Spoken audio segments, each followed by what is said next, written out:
네, 오늘도 예배의 자리를 삼아야서 이 자리에 함께한 모든 성도님들을 주님의 이름으로 사랑하고 축복합니다. 네, 앞뒤 옆을 바라보면서 함께 축복하며 인사하겠습니다. 주님의 이름으로 사랑하고 축복합니다. 주님의 이름으로 사랑하고 축복합니다. 여러분께서는 어려운 일을 당하셨을 때에 어떻게 해결을 하고 계십니까? 나의 삶에 어려움이 닥쳐왔을 때요, 어떤 방법을 구하고 있습니까? 특히 청년들 보면 뭐 듬직한 친구나 또 조금 더 이제 장성하고 나면 뭐 사랑하는 배우자나 뭐 부모님이나 혹은 그 문제를 해결해 줄 뭐 어떤 곳에 이 도움을 청할 수 있겠죠. 우리가 삶을 살아가면서 도움을 청하는 방법은 좀 다양합니다. 나이가 이렇게 어려질수록 대상은 점점 좁아지죠. 누구에게 의지할까요? 부모님을 찾게 됩니다. 자, 그런데 아이들에게 이 믿는 구석이 있다면 부모님을 찾을까요? 부모님은 잘 찾지 않습니다. 아이들이 지갑에 돈이 많아요. 그러면 엄마 아빠를 찾을까요? 그렇지 않죠. 쓰기 바쁘죠. 부모님을 찾진 않습니다. 또 친구와 놀 때는 엄마를 찾습니까? 네, 그렇지 않아요. 걱정이 없습니다. 그러다 언제 찾을까요? 배고플 때, 돈이 떨어졌을 때, 놀다가 차가 끊겼을 때, 그럴 때 보통 부모님을 찾는 것 같습니다. 저희 아버지는 어릴 적부터 자식의 일에 잘 이렇게 관여하시지를 않았던 것 같아요. 근데 어릴 적에 아버지가 어떤 말씀하셨냐면, 친구랑 싸우면 맞아라 라는 말을 하셨어요. 때리면 맞으래요. 그래서 중학교 때 친구들과 장난을 치다가 이 막타를 제가 날렸어요. 그러니까 애들이 뭐 10명이 있으면 한 명씩 머리를 탕탕탕탕탕탕 때렸는데 이 막타를 제가 때린 거예요. 근데 맞은 애는 제가 다 때린 줄 알고 이제 저의 멱살 잡고 막 때리기 시작하는 거예요. 근데 그때 제 머릿속에 무슨 말이 지나갔을까요? 때리면 맞아라. 맞았습니다. 근데 맞다 보니까요, 얘가 이 눈이 부을 때까지 때리더라고요. 근데 친구들은 아무도 말리질 않았어요. 장난인 줄 알고. 제가 더 컸거든요. 근데 그 모습 그대로 제가 집을 갔습니다. 아빠가 어떻게 말하는지 한번 보려고 그 모습 그대로 갔어요. 근데 아빠가 저를 돌아보시지 않더라고요. 서재에서 막 설교를 준비하셨는지 다녀왔습니다 하는데 집에 큰엄마 와 계신다, 가봐라. 그래서 집에 갔어요. 근데 큰엄마가 오히려 노발대발 하셔서 아버지를 부르셔가지고 왜 애한테 맞고 다니라고 얘기를 했냐, 저한테는 너는 그 말을 들었다고 왜 맞고 다니냐, 이제 큰엄마가 막 화를 내셨던 것 같아요. 근데 아버지는 굉장히 이렇게 마음 아파하셨지만 그거를 가지고 따로 리액션을 취하지는 않으셨습니다. 근데 저는 그런 아버지 모습이 화가 나지 않았어요. 이제 화가 나는 게 한계가 있었는데 뭐냐면, 아빠가 왜 맞으라 그랬냐면 이 때린 놈은 발 뻗고 못 잔대요. 옛날 어른들 그러시잖아요. 맞은 놈은 발 뻗고 잔대요. 근데 저는 발 뻗고 못 잤어요. 그래서 그게 너무 화가 났습니다. 맞은 게 너무 억울해서 발을 뻗고 잘 수가 없더라고요.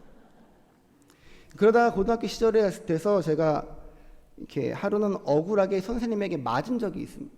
오해에 비롯되어서 이 선생님이, 저를 전혀 모르는 선생님이 저를 불렀는데 다짜고짜 뺨을 때리기 시작하는 거예요, 학생과에서. 근데 이제 귀가 멍해질 정도로 뺨을 맞으면서 저는 뭘 잘못했는지도 모르겠고 계속 그런 가운데 선생님이 이제 본인도 제가 원하는 답을 안 하니까 화가 나서, 너 반성하면서 나 이번 수업 끝날 때까지 여기 서 있어. 저 수업을 안 들어가고 학생과에 서 있었어요. 선생님이 올라가고 나서 수업이 시작되면 선생님이 내려오실까요, 안 내려오실까요? 안 내려오죠. 그래서 제가 불이 나게 공중전화로 뛰어갔습니다. 그래서 누구한테 전화했을까요? 저희 아빠는 자식의 일에 관여를 하지 않으세요. 그런데 아버지라고 대답하시네요. 아빠, 큰엄마요. 아빠한테 제가 전화를 했습니다. 그러면서 제가 아빠한테 전화를 해서 제가 무슨 말 했는지도 기억이 나지 않고요, 꺼이꺼이 울면서 두서없이 막 얘기를 했어요. 그 전화를 끊고 학생과를 갔습니다. 다시 기다려야 되니까요, 선생님을. 근데 아버지가 저한테 뭐라고 말씀하셨는지 또 무슨 대화를 하고 전화를 끊었는지 제가 기억이 나지 않아요. 왜냐하면 귀가 너무 멍했었고 감정이 폭풍 같았기 때문에 딱 그 기간에 정확한 기억이 없어요. 선생님이 끝나서 내려와서 저를 다시 때리기 시작했어요. 그러면서 친구를 다시 불러오래요. 이제 대질신문을 하겠다. 친구를 불러내 친구가 저를 변호하다가 걔도 같이 맞았습니다. 근데 저희 학교가 아이러니하게 진짜 많이 때렸는데 미션 스쿨이었어요. 그래서 학교에는 교목 목사님이 두 분 계셨습니다.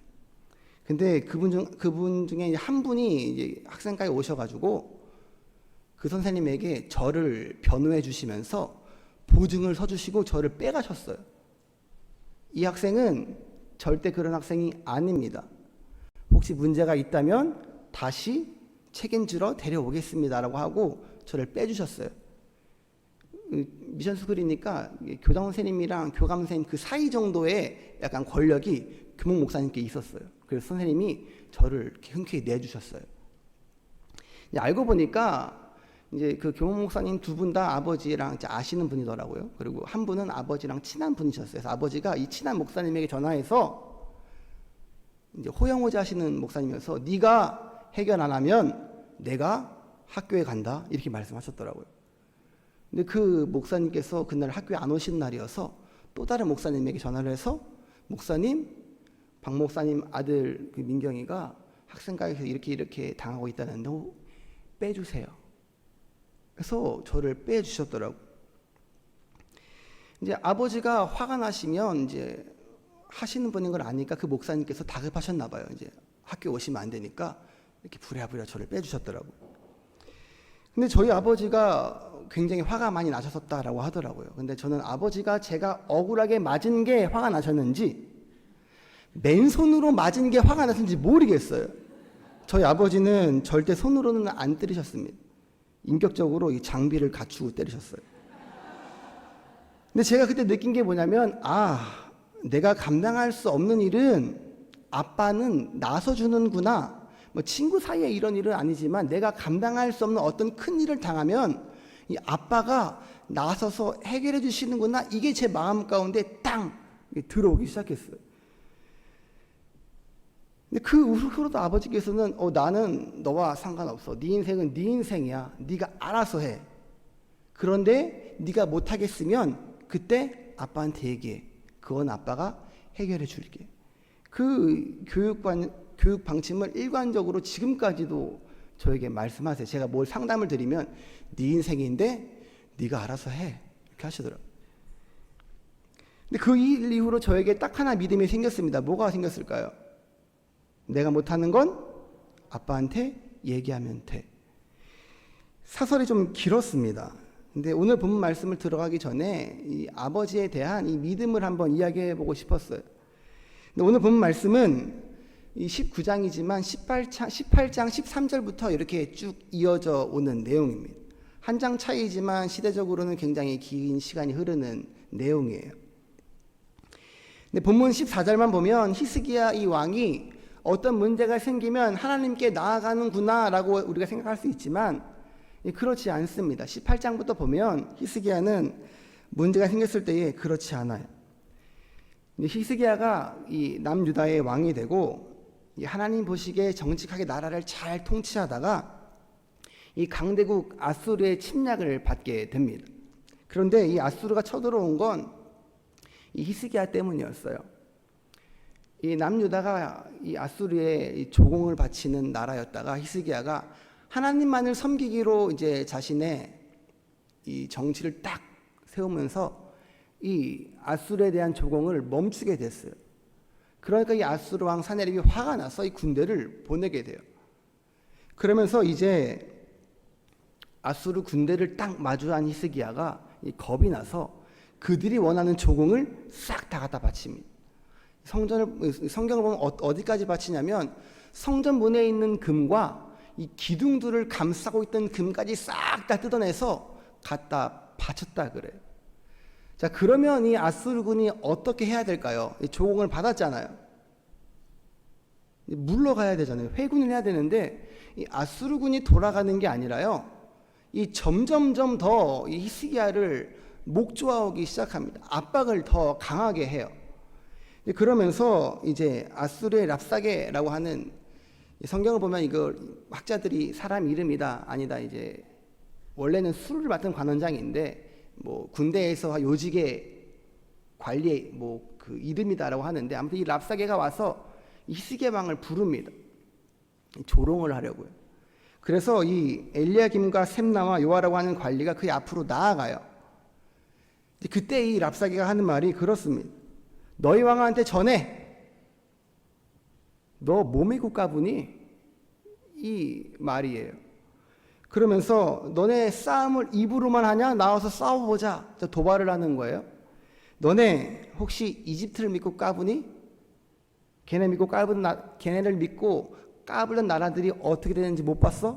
이집트는 부러진 지팡이와 같아. 걔네 믿다가는 그 부러진 지팡이에 찔리는 꼴이야. 혹시 너네 말 타고 싸울 수 있어? 있으면 내가 말 줄게. 한번 나와봐. 계속 이 조롱과 비방을 하는 거예요. 이 조롱이요, 금방 끝나는 게 아닙니다. 계속해서 조롱이 이어지고 있어요. 그런데 이 랍사게의 말은요, 거의 거짓말이 없었어요. 아수르군은 강했습니다. 또 그동안 그들이 정복하고 온 그 많은 나라들의 그 신들은 그 나라들을 아수르의 손에서 구하지 못했어요. 근데 이 유다에 도착하기 바로 전에 그 북이스라엘도 하나님을 떠나 하나님을 배반하였기 때문에 하나님이 아수르의 손에 그들을 넘기셨어요. 그래서 그들도 아수르에게 패배했습니다. 그러니까 아수르는 모르잖아요. 내가 이긴 거지 하나님이 우리에게 그들을 넘겼다고 생각하지 않잖아요. 그래서 이 그들의 어깨가 점점 올라갔어요. 그래서 큰 실수를 저지르고 맙니다. 어떤 실수일까요? 이 유다와 하나님을 그동안 자기들이 점령했던 그 많은 나라들과 그 잡신들과 같이 여긴 실수를 저지르고 마는 거예요. 히스기야가 이 그들이 원하는 조공을 바치고 나서 이들이 물러가지 않고 다시 압박해오자 그때서야 이제 하나님의 전에 올라갑니다. 그게 19장 1절의 말씀인데요. 이때라도 하나님께 돌아간 게 참 다행이에요. 이 유다 왕 중에 히스기야만큼 하나님을 의지한 왕이 없다고 말한 게 이 참인가 봐요. 히스기야가 한 번 실수를 저지르지 두 번은 저지르지 않습니다. 하나님께 나아가서 이렇게 기도합니다. 그리고 이제 히스기야가 이사야에게 사람을 보내서 이렇게 말하는데요. 열왕기하 19장 3절 4절을 한 목소리로 한번 읽어보겠습니다. 3절 4절입니다. 시작. 그들이 이사야에게 이르되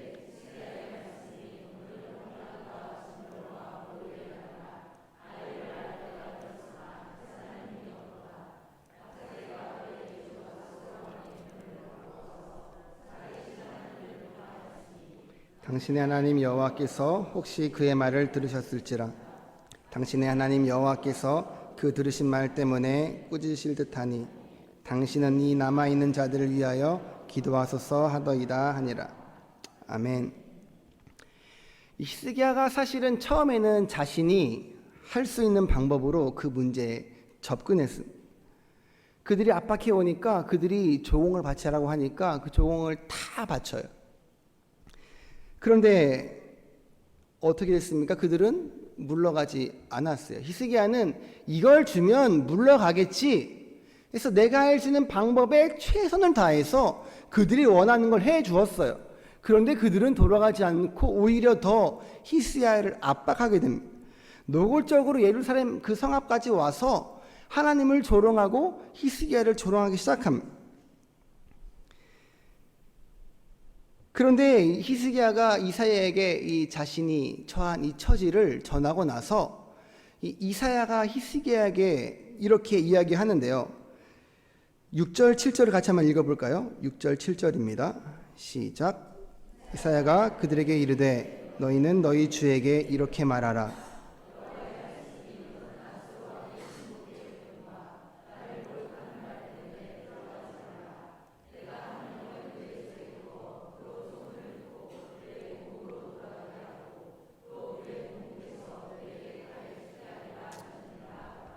아멘. 굉장히 큰 일이 벌어졌어요. 그리고 히스기야는 아마 이사야에게 말을 전할 때 굉장히 이런 사정을 다 이야기했을 거예요. 그런데 하나님께서 이사야를 통해서 하신 말씀은 굉장히 심플합니다. 뭐라고 하셨습니까? 두려워하지 말라. 근데 이 두려워하지 말라라고 심플하게 대답하신 이유가 있는데 그게 7절입니다. 7절 다시 한번 읽어볼까요? 시작. 내가 한 영을 그 속에 두어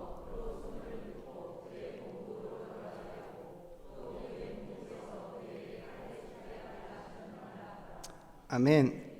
이 하나님의 말씀은 선포되었습니다.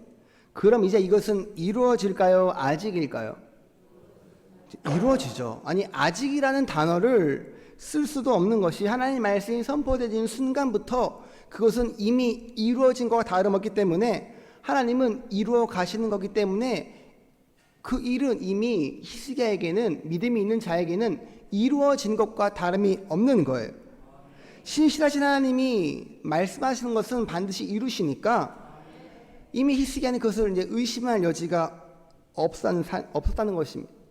근데 우리 삶이 어떻게 그렇게 쉽게 흘러갑니까? 히스기야가 그 말을 믿고 돌아갔다 한들, 우리가 기도를 하나님께 드리고 응답을 받았다고 한들 우리 삶이 땅을 갈아 엎는 것처럼 확 엎어집니까? 그렇지는 않잖아요. 이제 히스기야가 이사야의 말을 듣고 났는데 다시 조롱이 이어집니다.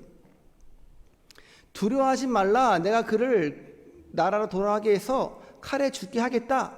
그 말을 들었는데 다시 그 조롱이 시작되는 거예요. 근데 우리는 여기서 참 중요한 부분을 보아야 합니다. 히스기야의 대응이에요.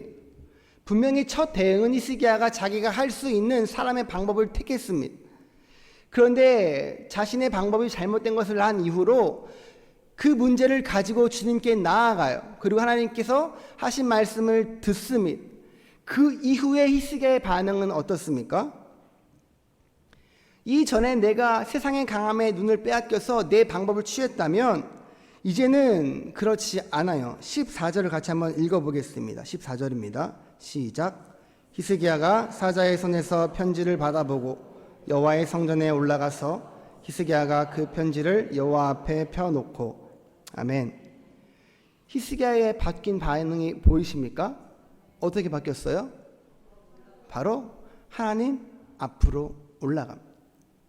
경험은 굉장히 중요한가 봐요. 히스기야의 태도를 확 바꾸어 놓습니다. 문제는 바뀌지 않았어요. 바뀐 건 뭐예요? 히스기야의 태도입니다. 하나님께 올라가서 이 편지를 펴 놓았다는 것은 이 모든 것 하나님께 맡깁니다 라는 말이에요. 하나님이 하신다고 하셨잖아요. 근데 하나님 이 문제 다시 있어요. 하나님 해결해 주세요. 히스기야가 당당히 하나님께 나아가서 그것을 요구합니다. 근데 집중해서 보아야 되는 것이 하나 더 있는데 이 히스기야가 하나님께 구하여 달라고 하는 목적입니다. 그 이유예요. 19절을 한번 읽어보겠습니다. 본문 19절입니다. 시작. 우리 하나님 여호와여 원하건대 이제 우리를 그의 손에서 구원하옵소서.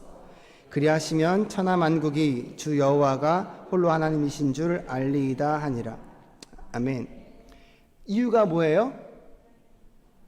하나님이 홀로 하나님이신 것, 참 신인 것, 그것을 천하 만국이 알게 하기 위해서 하나님 우리를 구원해 주세요. 하나님 저 억울해요. 하나님 제가 쟤한테 몹쓸 짓을 당했어요. 이 문제가 아니라 히스기야는 그 문제에서 지금 분노한 게 아니에요. 하나님 저들이 만왕의 왕 여호와를 모욕합니다. 하나님 제가 섬기는 하나님을 저 근본도 없는 이방인이 하나님을 모욕합니다. 하나님 우리를 구원하셔서 하나님이 참 신이신 것을 이 온 땅, 온 나라가 알게 하여 주세요. 이게 히스기야의 요구였습니다. 자기가 핍박을 당할 때는요, 자기 방법으로 어떻게든 해서 보내려고 막 조공을 준비해서 주었어요. 그런데 거기서 끝나지 않고 더 압박하면서 나의 하나님 여호와를 모욕하니까 히스기야가 이제 이것에 대해서 분을 내고 있는 장면입니다. 그런데 이런 분노를 우리는 또 본 적이 있죠. 성경을 보면서 잘 기억해 보면 익숙한 분노가 나옵니다. 사무엘상 17장 45절 46절 함께 봉독하겠습니다. 시작. 다윗이 블레셋 사람에게 이르되 너는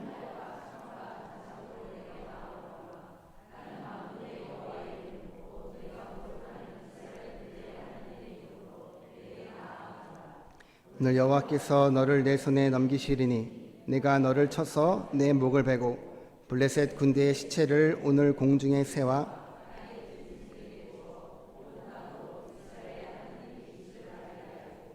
아멘. 다윗은 왜 이렇게 화가 나 있을까요? 다윗은 군인이 아니잖아요. 이 전장에 참여할 자격도 없는 아버지로부터 형들의 위문품을 전달받아서 형들의 안부를 확인하기 위해서 온 그냥 양치는 소년이었습니다. 그런 다윗이 왜 자신의 왕과 모든 군대가 두려워하고 있는 이 적장 골리앗 앞에 나아가서 저런 말을 하면서 싸우려고 할까요? 목적이 뭐예요? 너가 우리 하나님의 이름을 모욕했어. 이게 다윗이 화가 난 이유예요. 그럼 네가 모욕한 그 이름을 가지고 내가 지금 너랑 싸울게. 이 덩치의 차이가 얼마나 클지 상상해 보셨습니까? 한서와 종민이 차이보다 더 날걸요?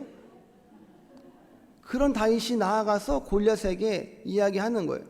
네가 지금 모욕하는 그 이름, 내가 그 이름의 능력을 가지고 너와 싸울 거야. 근데 그 이름이 나에게 너를 이기게 하실 거야. 내가 너를 이겨서 네 목을 베어버리고 너네 군사들을 다 죽여서 이 하늘의 새와 들짐승의 밥이 되게 할 건데, 왜 그러냐면 이 온 땅 온 나라가 하나님이 참 하나님인 걸 알게 하기 위해서요. 다윗은 이것 때문에 분노한 거예요.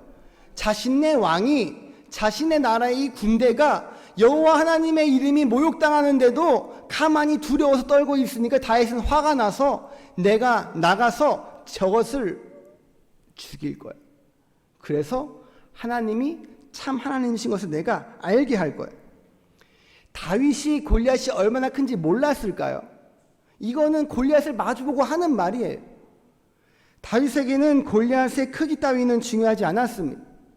만군의 여호와, 크고 강하신 하나님이 내 주가 되시는 것이 다윗에게는 중요한 사실이었어요. 다윗 말고 떠오른 인물이 한 명 더 있습니다. 열왕기상 18장으로 가서 36절, 37절 한 목소리 함께 읽겠습니다. 시작. 저녁 소재 드릴 때에 이르러 선지자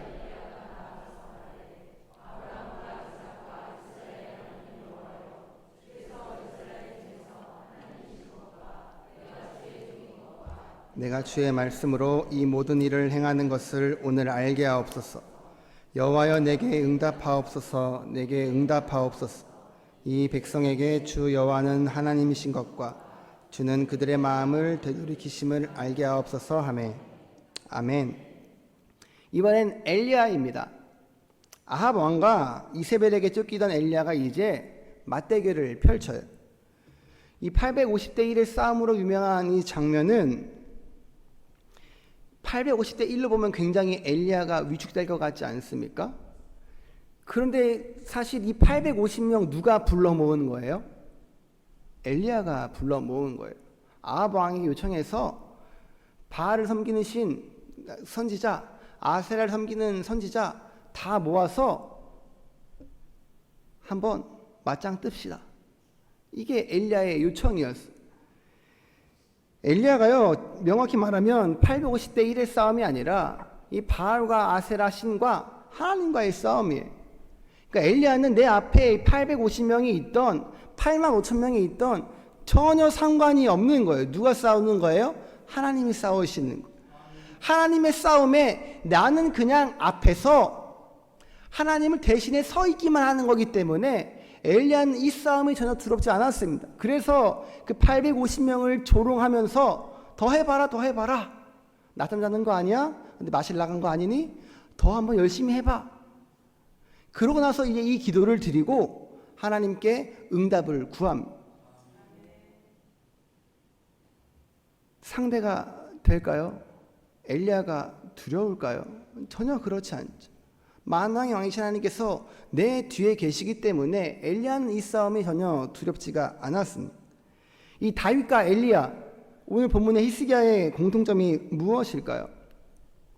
첫 번째로는 감당하기 힘든 상대를 앞에 두고 있는 거예요. 다윗은 무시무시한 골리앗을 바라보고 있습니다. 사람으로서는 전혀 이길 가능성이 없어 보이는 싸움이에요. 자, 엘리야는 850대 1의 싸움이라고 하지만 자기를 끊임없이 죽이기를 원하는 아합 왕과 그 이세벨로부터 지금 그 두려움을 느끼고 있던 차에 이 싸움이 붙은 거예요. 또 본문의 히스기야는 이 아수르라는 이 전대미문의 강대국과 이 싸움을 하고 있는 거예요. 그런데요, 이들이 이 싸움에서 분노하는 포인트가 또한 같습니다. 언제 분노할까요? 내가 무시당해서요? 내가 싸움에 져서? 그렇지 않아요. 하나님이 무시당하고요, 하나님이 업신여김을 당해서 이들은 화를 내고 있습니다. 그리고 하나님께 나아가서 이 싸우기를 구하고 싸우러 나아갑니다. 이게 하나님 보실 때는 굉장히 기쁘실 것 같아요. 하나님께 어떤 걸 구합니까? 하나님, 쟤들이 하나님 가짜래요. 하나님, 쟤들이 하나님이 이길 수 없대요. 근데 하나님 하실 수 있잖아요. 제가 혼자 나아가도 저를 이기게 하실 수 있잖아요. 저를 싸우게 해주세요. 그리고 저를 이기게 해주세요. 그래서 이 온 땅과 모든 사람들이 하나님만이 참 하나님이신 것을 알게 해주세요. 이게 이들의 고백인 것입니다. 이 땅을 살아가면서 이 고백이 우리 입술에 가득하기를 주님의 이름으로 축복합니다. 삶을 살아가면서 많은 문제를 만날 거잖아요. 아무 문제가 없을 거라는 믿음은 없으시죠? 근데 그 문제의 크기와 상관없이 나와 함께 하신 하나님이 크고 강하신 만왕의 왕인 것을 우리가 믿고 나아가면 우리 또한 능치 못함이 없다는 이야기예요. 말씀을 정리하겠습니다. 우리 앞에 있는 문제의 크고 작음이 아니라 그 문제의 크기와는 전혀 상관없이 우리 하나님은 크고 위대하신 분이라는 것을 깨닫는 이 시간이 되기를 주님의 이름으로 축복합니다. 우리 또한 나에 대한 비방과 조롱은 참아내더라도 누군가 나에게 하나님을 비방하거나 조롱할 때에는 상대의 강함과 상관없이 하나님께 나아가서 하나님, 다윗처럼 엘리야처럼 또 히스기야 왕처럼 하나님이 참 하나님이신 것을 저를 통하여서 저 어리석은 놈들이 알게 해주세요. 이것을 고백할 수 있는 참된 자녀가 되기를 주님의 이름으로 축복합니다. 이 내 싸움이 아니라 하나님의 싸움이 되면요, 하나님이 하실 거고 하나님이 하셨어요. 어떻게 나의 싸움이 하나님의 싸움이 됩니까?